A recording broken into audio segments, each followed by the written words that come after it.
Hello, everyone. This is Pastor Sean. Thank you for tuning in for today's show. For this week, I'm going to be briefly going over myself, actually. I know that this week I was going to put out a video about being a sled dog. The sled worker, the one who was whipping the dogs to run, would be the person that is running the business, or a deacon of members that are running said business, like for a McDonald's, for example, which is the franchise owner, and the dogs on the sled that's pulling for the place to make money are the workers. And you can attribute that to pretty much any type of job that you get. There's always going to be the people on top, making all the commands, calling all the shots. But for today's video, this is going to be my first video, basically an introduction and summary because originally I was going to make the Compass to Interlibraries about biblical topics, but instead I believe it's going to be kind of an examination on myself and I guess I would say the problems or conundrums or self-inflicted trials that I place on, myself. So I feel that that's going to be a good topic to discuss today. So for this week's video, it's going to be the introduction and summary to Compass to Interlibraries. And by reflecting on myself, it had to do with a conversation I had with my mother this morning.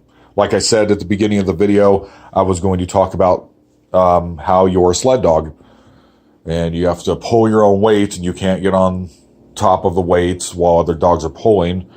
Talk about basically work ethic and whatnot, but I think I should do an inner examination instead. So this is going to be about a 10 to 12 part series.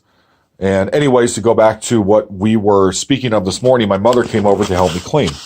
And she was asking me questions about my ex-girlfriend and how I felt about that situation and just dating in general, and like asking, so Sean, what's been going on in your life lately? Because me and my mother haven't really talked that much within the last month or so. So while she was helping me clean the apartment, and I was talking about certain things that I would attribute to a complex called the God complex. I'm not exactly sure if I have it or not, or this thing that's it's like this thing that's in the back of my head. I'm not exactly sure. There's this problem that I have with dating. Well, first off, when I start getting close to a woman that I've had a past with, whether it be online or in person, I start to draw back when I notice that person starts becoming somewhat affectionate towards me. I pull back. I'm sure this is a thing that a lot of guys have problems with.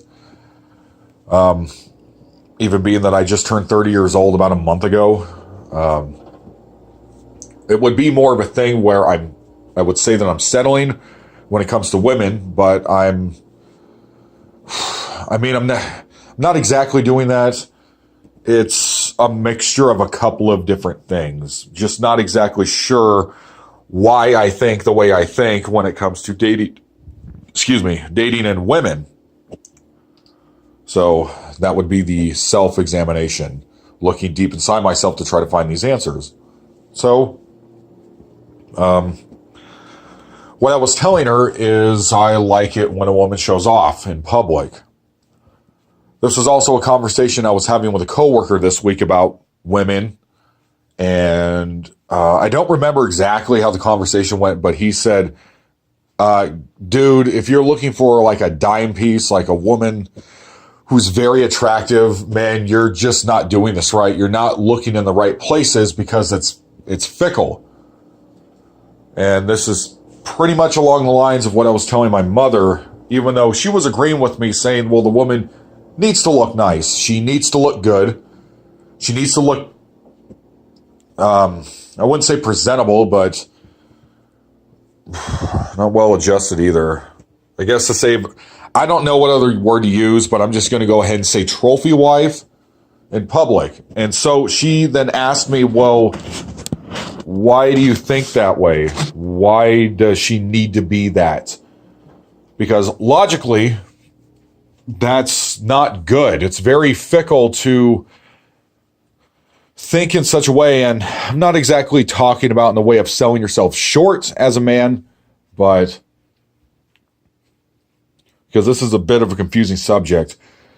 You want someone that looks good in public, that looks attractive, so that it may, but at the same time, it's not really good either because it just inflates your ego and makes it into a super ego.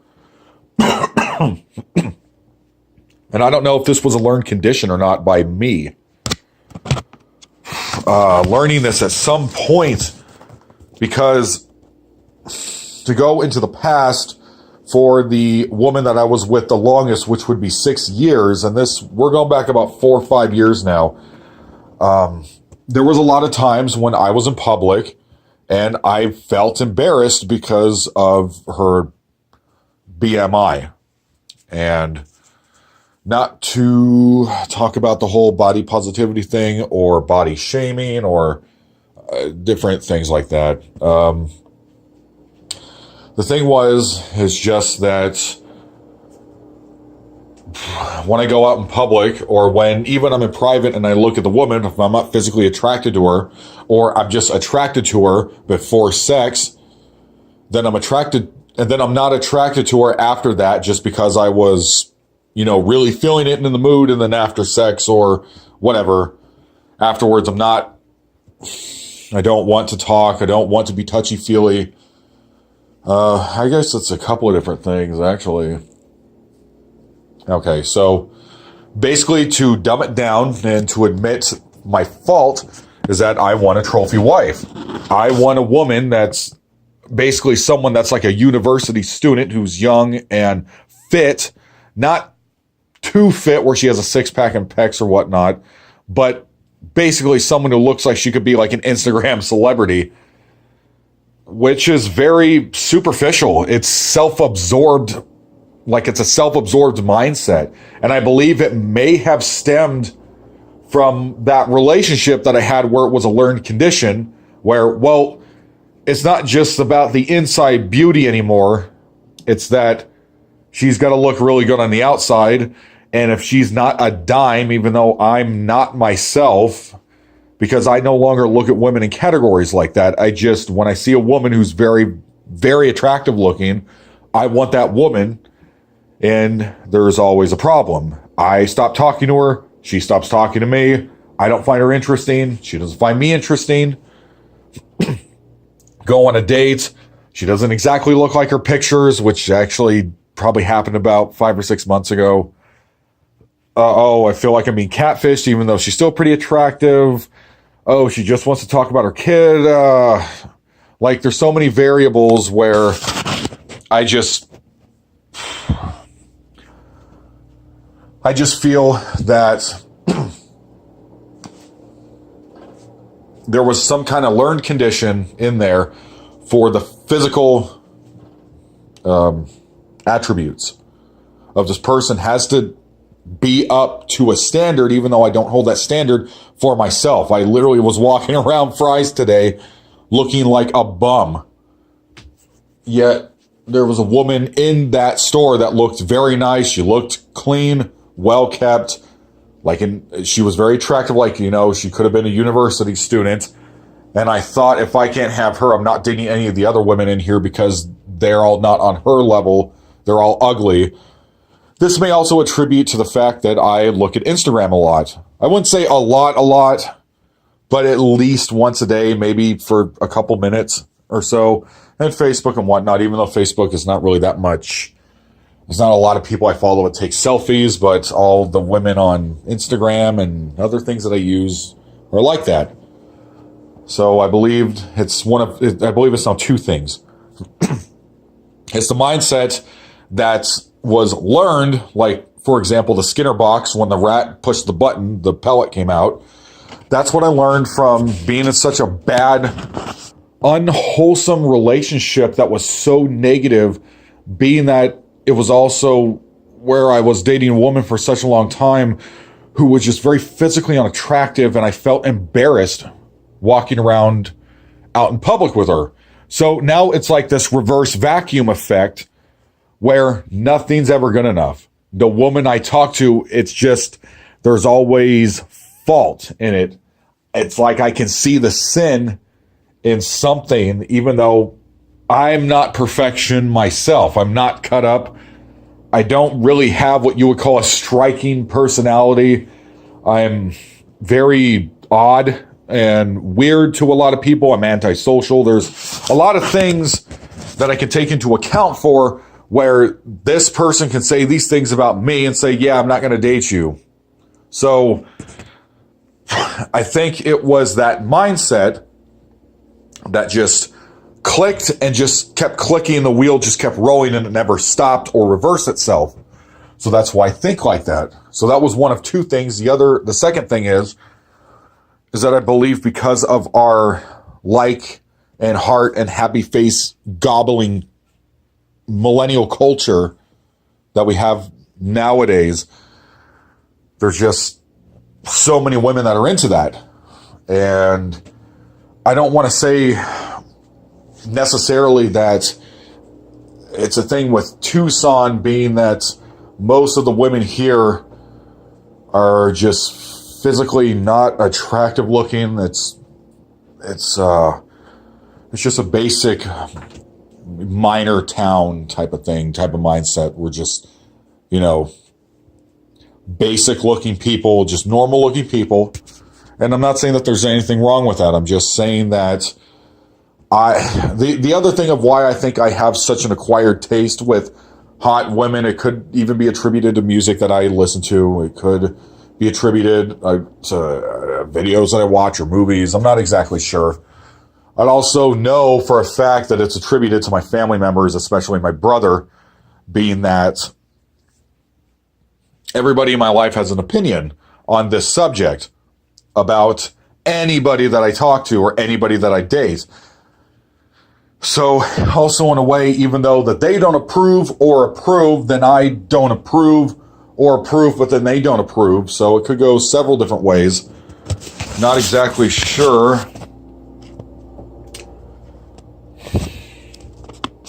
what, I guess it was like what I was speaking of earlier.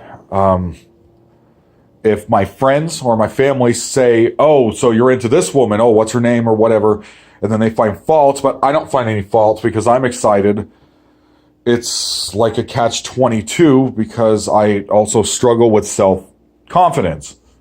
I'm not confident if the person is talking smack or saying, nah, you know what, Sean, go ahead and don't date this woman. She's, this woman is not that attractive. She's ugly.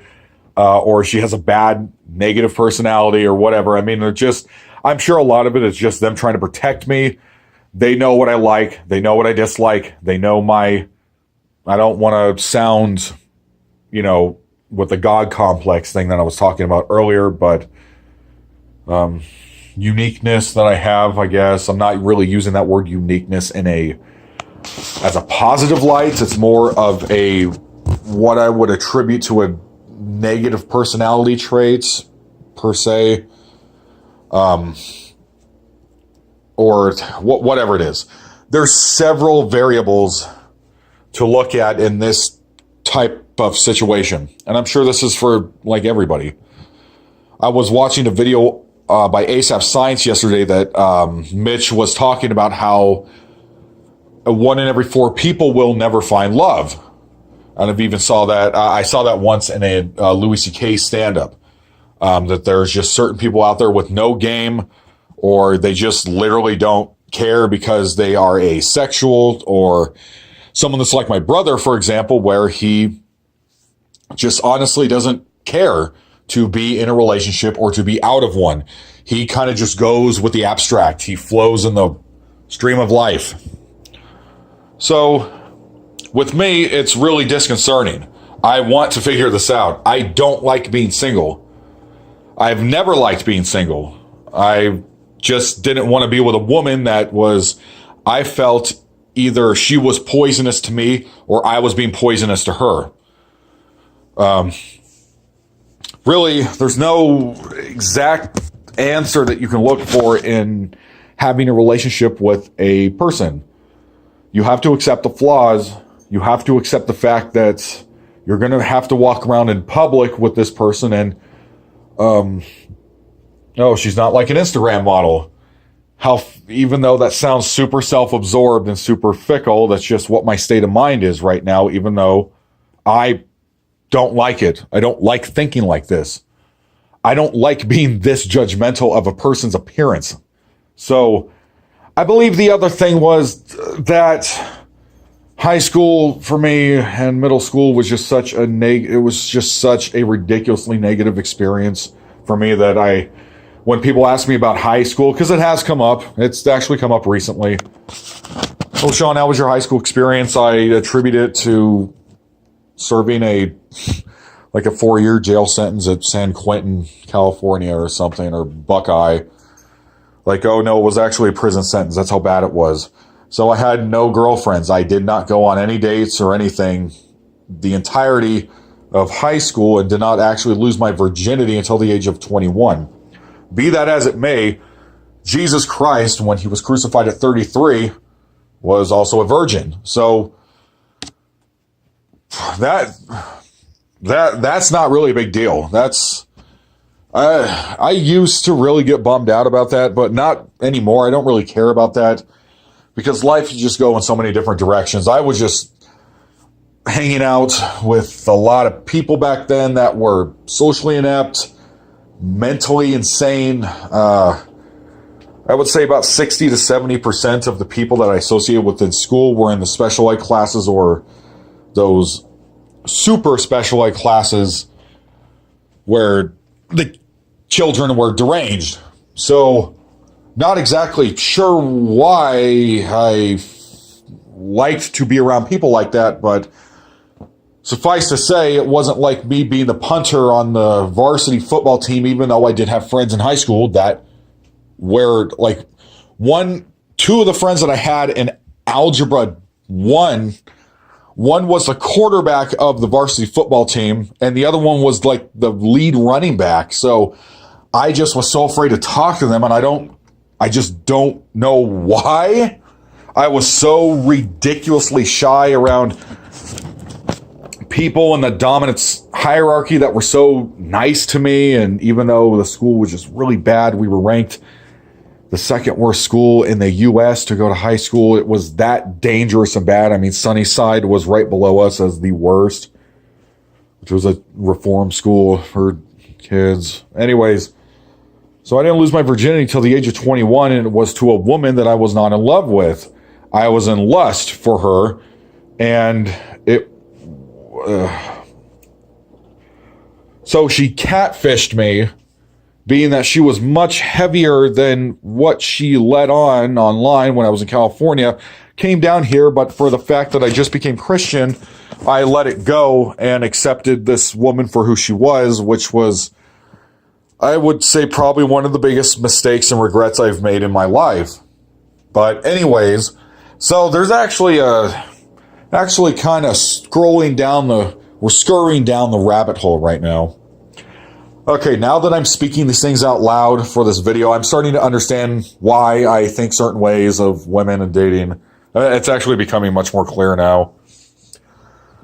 The point being is that you have to let these things go.